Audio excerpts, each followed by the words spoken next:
Olá, irmãos. Vamos avançar na nossa matéria de análise do livro de Jonas. Como eu disse a vocês na aula passada, nessa aula eu gostaria de começar a estudar com vocês o texto do livro de Jonas. E nós vamos aqui estudar os versículos de 1 a 3 nessa aula. É importante que vocês se lembrem que o livro de Jonas ele é um livro escrito para falar a respeito da soberania de Deus, especialmente no chamado a outros povos. Então, Jonas está escrevendo num período de decadência da nação de Israel, e Deus então está interessado em outras nações e precisa que o seu povo tenha interesse pelas outras nações também, ok? Então, Jonas, eu diria que é um dos livros mais missionários do Antigo Testamento, pois ele conta o desejo de Deus pela salvação de outros povos, além do povo de Israel, ok? Eu também mostrei para vocês o quanto Jonas expressa essa postura judaica, essa postura centrada apenas na nação judaica, mostrando então nisso o contraponto com a soberania de Deus, de que se Deus quiser salvar ou trabalhar por meio de outros povos, inclusive por meio de um inimigo da nação de Israel, Deus pode assim fazê-lo por causa da sua soberania, ok? Então, nessa aula, vamos começar a estudar os primeiros 3 versículos do livro de Jonas. E antes disso, irmãos, vamos aqui só ver o esboço da sessão, ok? Então, isso é algo que nós vamos fazer todas as aulas. Sempre que a gente for analisar um texto, em primeiro lugar, a gente vai entender onde aquele texto se encaixa dentro do esboço do livro, certo? Então, nós vamos começar agora os capítulos 1 e 2, que trata a respeito da desobediência de Jonas. No capítulo 1, você tem ali a desobediência narrada do profeta Jonas, e no capítulo 2, o que nós veremos é o arrependimento do profeta Jonas dentro do grande peixe, ok? Então, no capítulo 1, os primeiros 3 versículos, eles tratam basicamente de 2 assuntos, 2 pequenos assuntos. Primeiro, você tem o chamado de Deus a Jonas, versículos 1 e 2. E no versículo 3, nós temos aqui a descrição, a narração da desobediência do profeta a este chamado, ok? Os versículos seguintes, então, vão desenvolver como essa desobediência se expressou e o que Deus providenciou para tratar aquilo. Mas hoje vamos focar nesses 2 pequenos assuntos, o chamado de Jonas e a desobediência do profeta, ok? Então, em primeiro lugar, vamos ver aqui os 2 primeiros versículos do livro de Jonas. Note, irmãos, como o primeiro versículo começa dizendo o seguinte: veio a palavra do Senhor a Jonas. Essa frase, ela é uma frase que aparece no Antigo Testamento, geralmente designando quando Deus iria falar com um profeta, ok? Então você pode encontrar, por exemplo, no livro do profeta Joel, a descrição palavra do Senhor que veio ao profeta Joel. Já aqui, você tem uma aparição um pouquinho diferente. Aqui você tem dizendo, veio a palavra do Senhor a Jonas. Literalmente, citando aqui como é construído na língua original, a ideia é, palavra do Senhor veio a Jonas, ok? Isso para fazer uma distinção em outros textos proféticos, em outros livros proféticos, que diz palavra do Senhor que veio ao profeta. Então, por que aqui é diferente? Porque no livro de Jonas nós temos uma narrativa. Nós não temos aqui oráculos de profetas, ok? Então, o livro de Jonas, ele está entre os livros proféticos do Antigo Testamento, porém ele é diferente dos livros de Joel, do livro de Obadias, de Isaías, de Jeremias, porque o livro de Jonas não é um livro de oráculos do profeta Jonas. Então aqui você tem uma narrativa de um momento em que Deus chegou ao profeta Jonas e falou com ele. Isso, semelhante a isso, você encontra nos livros históricos ali de Reis. Essa é exatamente a construção usada para designar quando Deus falava com Elias, o profeta Elias. Então aqui nós começamos já aprendendo que Jonas era profeta, ou seja, Deus falava com ele, a palavra de Deus vinha até Jonas, ok? E que este livro, ele vai narrar a palavra que Deus trouxe ao profeta, mas ele não vai descrever, ou seja, ele não é uma coletânea de oráculos que Deus trouxe ao profeta, ok? Então nós temos aqui uma breve citação biográfica dizendo que Jonas, ele era filho de Amitai, ok? Então isso para nos localizar, dizendo que este é o mesmo profeta Jonas, descrito lá nos livros históricos, como nós vimos na aula passada, ok? Um ponto importante aqui, irmãos, é que é comum que as pessoas discutem ou queiram elaborar um pouco em cima do nome do profeta Jonas e em cima do nome do seu pai, Amitai. A palavra Jonas, o nome Jonas significa pombo, ok? Então, muitos gostam de dizer que assim como um pombo voa ou foge das pessoas, Jonas fugia da presença de Deus. Eu estou citando isso só para enfatizar que esse tipo de declaração, de afirmação, em que você pega o nome do profeta e você tira o significado teológico para o próprio livro, isso não é algo muito seguro de se fazer, ok? Então pode ser uma mera coincidência que o nome do profeta Jonas seja bastante parecido com aquilo que ele fez, de fugir da presença de Deus, ok? Então nós não podemos especular aqui em cima do nome do profeta e do significado do nome. Eu já vi alguns comentários que fazem isso, certo? Mas eu não entendo que isso é muito seguro de se fazer. Então, qual foi a palavra que Deus trouxe ao profeta Jonas?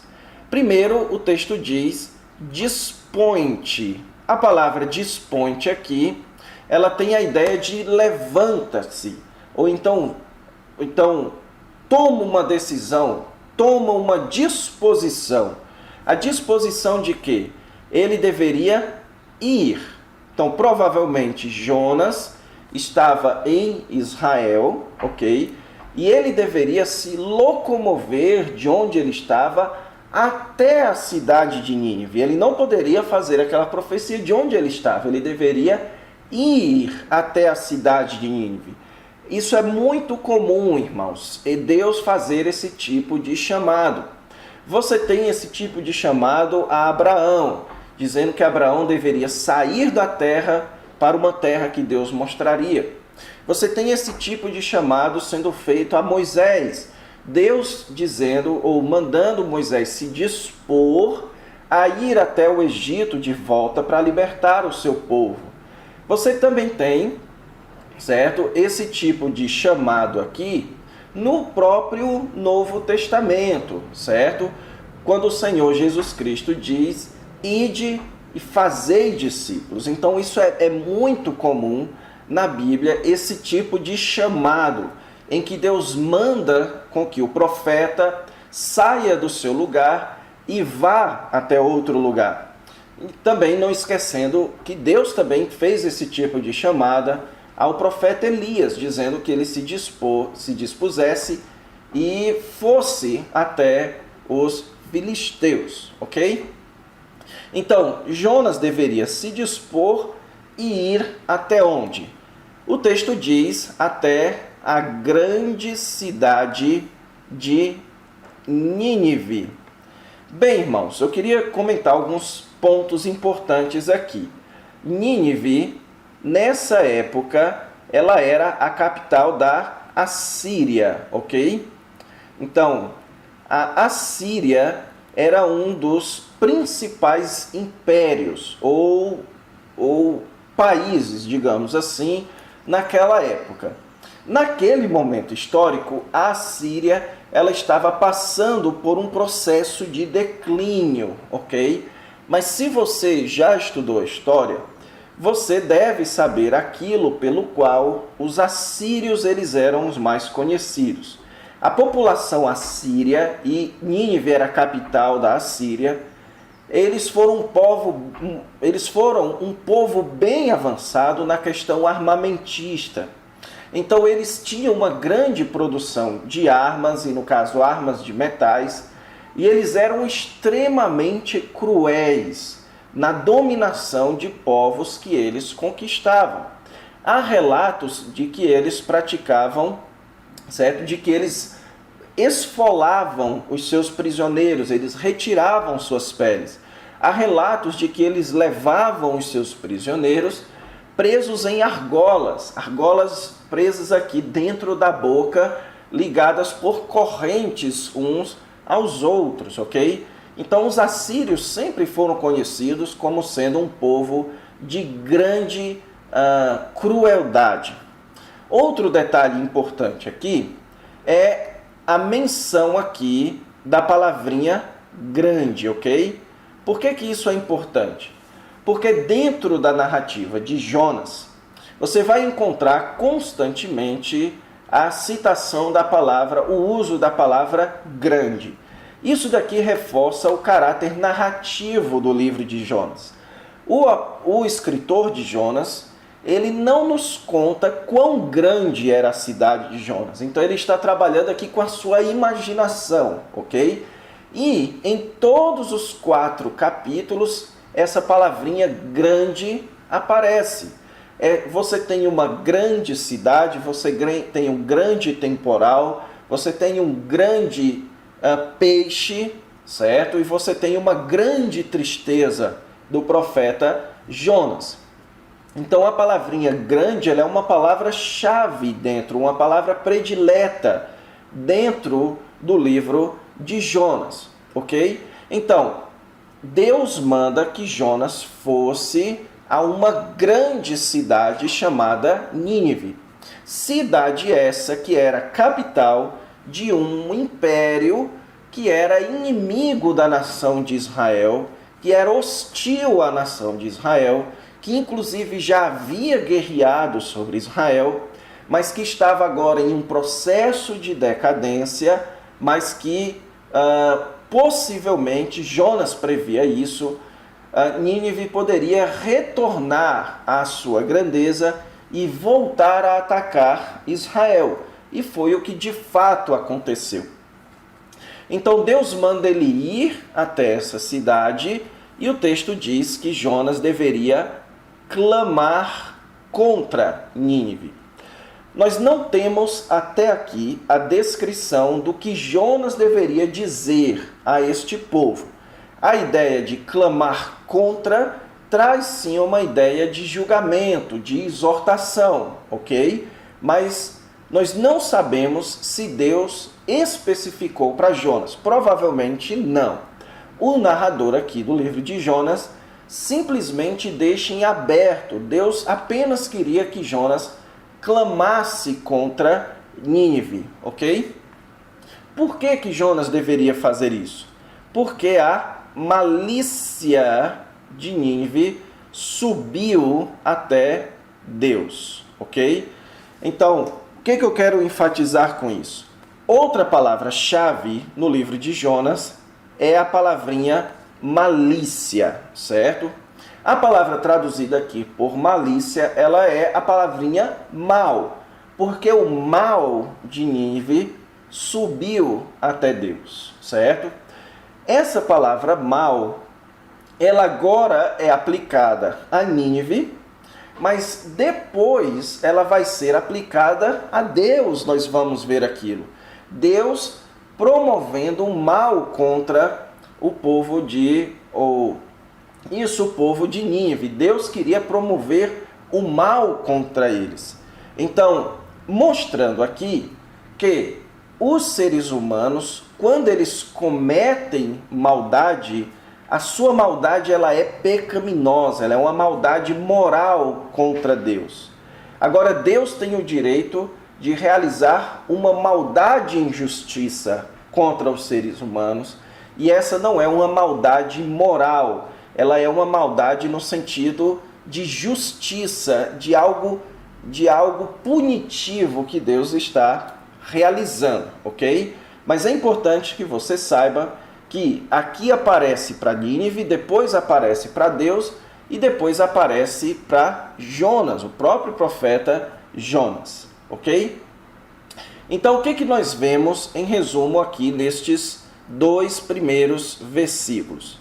O que nós vemos aqui, irmãos, é o seguinte: é Deus comissionando o profeta. Deus queria que Jonas saísse do seu lugar, fosse até um outro lugar. E nós vemos que este outro lugar que Deus queria que Jonas fosse, não era o que Jonas esperava que Deus quisesse dele. Então, Nínive era o último lugar, talvez, que Jonas esperaria que Deus o enviasse, ok? Porque Nínive era uma cidade de extrema maldade, de extrema crueldade, e era inimiga da nação de Israel, certo? E Deus queria que Jonas fosse lá clamar contra aquele povo.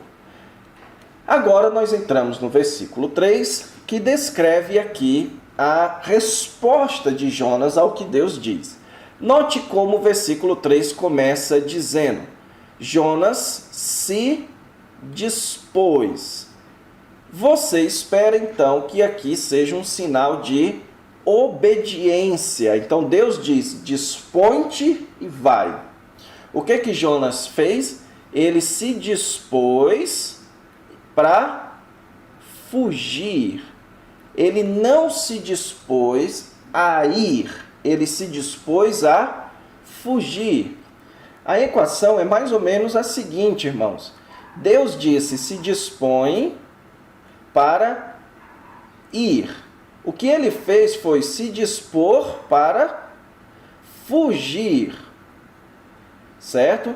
Então, o que nós vemos é que o texto deixa bastante claro, a narrativa deixa bastante claro que Deus disse que Jonas fizesse isso e Jonas se dispôs para fazer isso.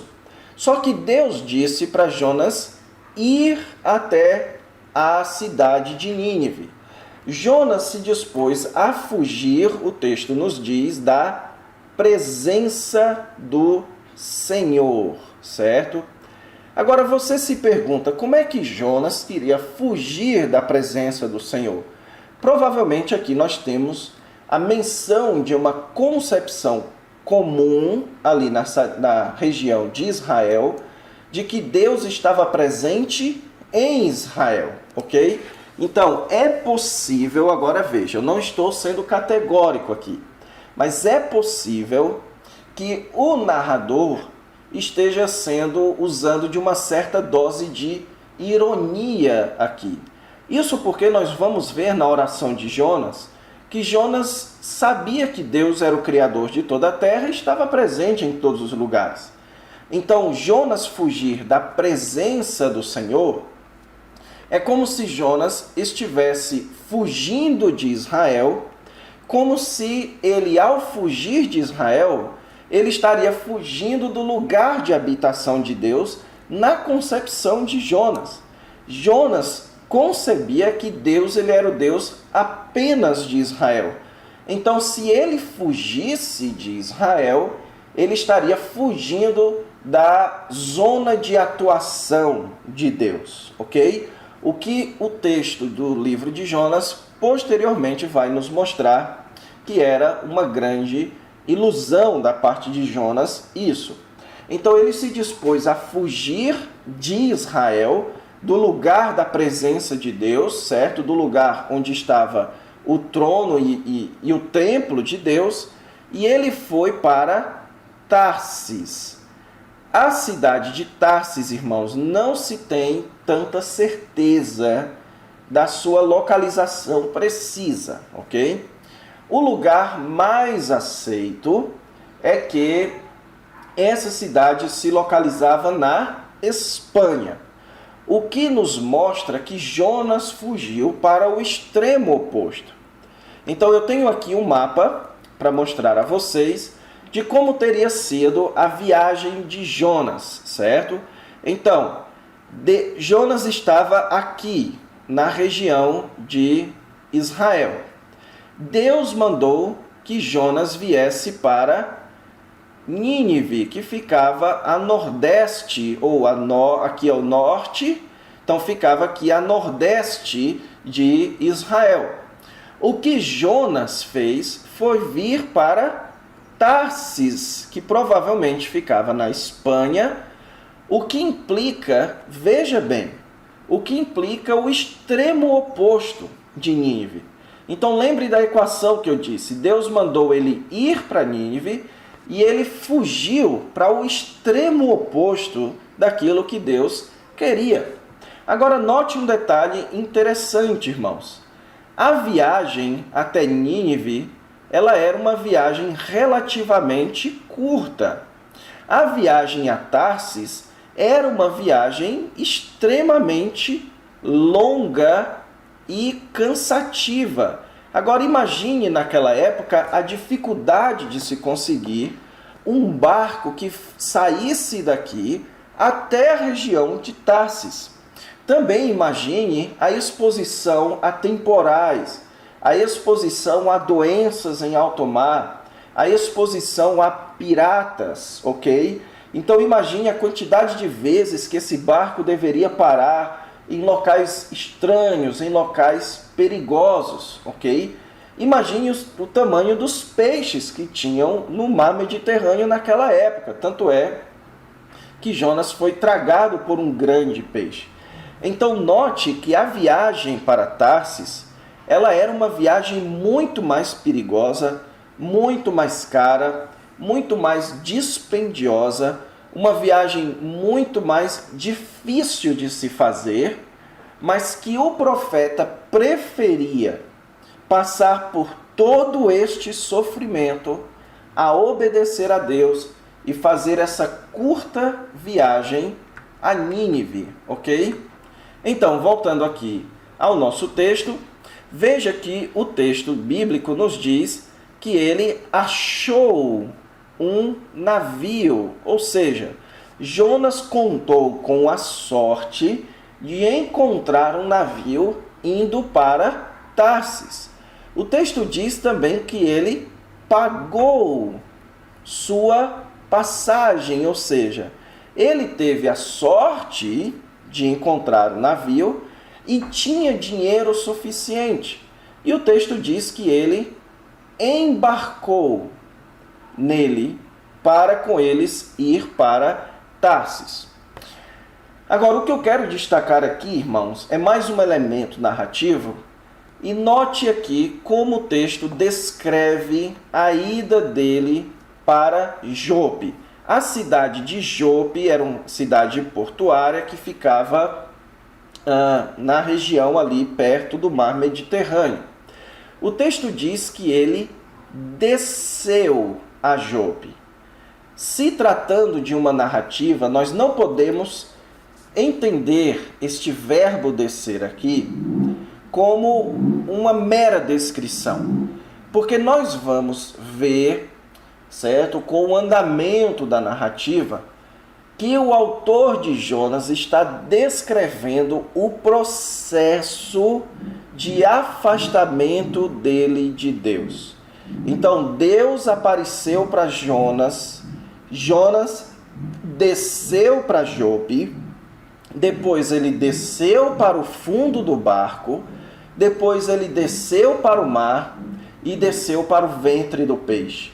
E apenas quando ele não tinha mais para onde descer, foi que ele se arrependeu e voltou à superfície, à presença do Senhor e à obediência. Então este elemento narrativo já é para construir na nossa mente a ideia de que quanto mais o profeta desobedecia a Deus, mais ele entrava em uma situação de decadência, ok? Quanto mais se desobedece a Deus, mais se entra no processo de decadência. Então, tendo analisado esse texto, eu quero agora tirar algumas aplicações, ok, irmãos? Vamos aqui pegar o que nós entendemos do texto e ver como isso pode ser aplicado nas nossas vidas ou na vida das nossas igrejas. Então, em primeiro lugar, isso é muito importante para os tempos de hoje, especialmente no nosso país, no Brasil. A grandeza de uma cidade, um povo ou um país não é medida meramente pelo aspecto econômico, mas principalmente pelo seu aspecto moral diante de Deus. Então veja que o texto diz que Jonas deveria ir à grande cidade de Nínive. Era uma cidade grande economicamente, era uma cidade grande em poderio, certo? Não era uma cidade meramente uma pequena cidade, era uma grande cidade. Você tem relatos históricos de que ela era cercada por grandes muros, praticamente intransponíveis, ok? Então, quando Nínive foi tomada, foi um trabalho muito árduo pelos babilônicos de entrar nos muros de Nínive. Então, era uma cidade grande, era uma cidade poderosa, mas que a sua maldade suplantava a sua grandeza. Então, muito embora Deus considerasse Nínive uma cidade grande economicamente, mas ele a considerava uma cidade grande em maldade e que merecia julgamento. Isso é importante, irmãos, para definir aquilo que nós esperamos das nossas vidas e do nosso país. Uma vida próspera economicamente, mas falida moralmente, não é uma vida tão grande assim, ou tão boa assim. Não vale a pena ser grande economicamente como Nínive, mas ser também grande em torpeza moral, ou pequena em valor moral, como era Nínive. Assim também para o nosso país. O que é que nós esperamos do nosso país? Que ele se torne cada vez mais próspero, mais econômico, certo? Um país mais próspero economicamente, um país maior em termos de desenvolvimento? Sim, mas nós precisamos, acima de tudo, querer para o nosso país que a sua maldade não chegue até Deus, mas que ele seja um país tomado por obediência a Deus, especialmente através da pregação do Evangelho, ok? Então essa aplicação é bem importante para a nossa realidade. Em segundo lugar, a vontade de Deus para as nossas vidas deve ser encontrada na sua palavra revelada e não nas circunstâncias. O que eu estou querendo dizer com isso? Veja bem, irmãos, você tinha aqui uma palavra de Deus, certo?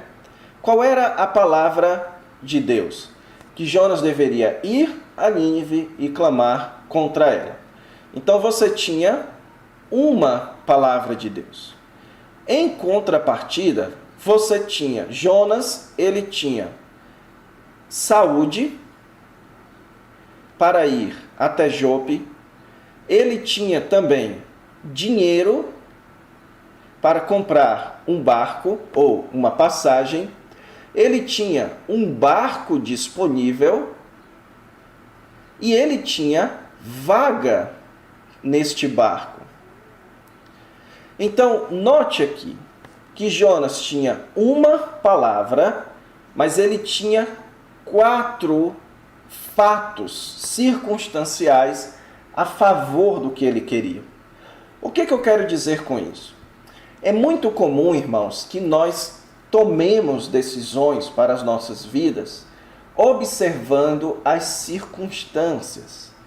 É como se você estivesse dizendo o seguinte: eu entendo que devo fazer isso porque está tudo cooperando a favor. Então, por exemplo, eu creio que eu devo assumir aquele emprego porque aconteceu isso que favoreceu, aconteceu aquilo também que favoreceu. Então, tudo está favorecendo e isso é sinal, então, que eu devo tomar aquela decisão. O livro de Jonas é um dos principais exemplos práticos de como nós precisamos, o máximo possível, nos guiar pela palavra revelada de Deus. Às vezes, irmãos, Deus nos coloca em situações em que tudo cooperará para que nós o desobedeçamos. Então, nós não podemos nos guiar por circunstâncias. Nós precisamos nos guiar pela fé na palavra de Deus. O crente deve viver por vista e não... Aliás, o crente deve viver por fé e não por vista. Então, não importam se as circunstâncias são favoráveis ou desfavoráveis. O que importa é cumprirmos a palavra de Deus, é sermos obedientes aos mandamentos de Deus. Em terceiro lugar, o livro de Jonas também nos mostra que nós devemos estar prontos para mandamentos difíceis da parte de Deus. Às vezes, irmãos, Deus chama pessoas para o ministério, mas que isso vai envolver deixar muita coisa preciosa para trás. Às vezes Deus coloca uma convicção no nosso coração de que nós devemos nos preparar para o ministério ou ir para o ministério pastoral, para uma obra missionária, e nós simplesmente nos negamos a isso em busca de algo mais confortável, mais tranquilo, porque não queremos abrir mão de nosso orgulho, de nossa posição ou de qualquer coisa. Isso também pode ser aplicado ao que Deus revela nas Sagradas Escrituras. Às vezes, o mandamento de Deus é que nós façamos coisas difíceis mesmo. Por exemplo, perdoar os nossos inimigos, amar os nossos inimigos, oferecer a outra face, perdoar aqueles que nos ofendem. Então, já pensou? Você está no seu casamento e a sua esposa ou seu marido trai você e depois chega pedindo perdão. A Bíblia nos ordena a perdoar. Isso é fácil? Não, isso é difícil. Mas nós não podemos escolher o caminho mais tortuoso apenas porque ele parece mais confortável para nós. Nós precisamos sempre cumprir o mandamento, a palavra de Deus, mesmo que isso seja o mais difícil a ser feito, ok? Então é isso, irmãos. Essas são algumas aplicações que eu queria tirar desses 3 primeiros versículos. Vamos ficar por aqui. Na próxima aula, então, nós avançamos no nosso estudo do livro de Jonas. Então, fique com Deus e até lá.